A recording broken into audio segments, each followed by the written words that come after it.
Well, doesn't look like this is going well.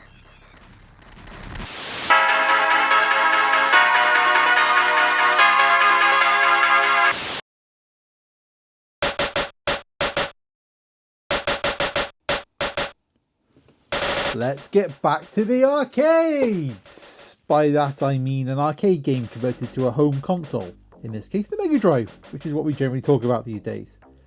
This is from that post-crash Atari period where Atari Games rose from the wreckage of the original company, started making stuff like Paperboy and Gauntlet, 720 Degrees. Interesting games, but aggressively designed for the arcade. Now what I mean by that is that they wanted your money as quickly as possible. So we're full of difficulty spikes, or rather difficulty vertical cliff faces that basically said, you've had your 2 minutes buddy, now either pay up or get out of the way for the next person. Rampart very much falls in line with this. It's a proto-tower defense crossed with Tetris based around medieval castles. Now if that doesn't sound like a viral indie Steam hit, then I don't know what to say, mister, you're very contrary. So it goes like this.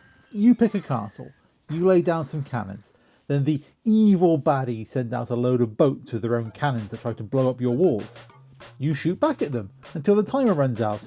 Then you get some Tetris style blocks which you need to use to rebuild your castle and expand your territory. Go back to step 1 and you've got a game, buddy. And, to disappear up my own arse for a second, it's a great gameplay loop of building and rebuilding, trying to build tactically and staying one step ahead of the computer.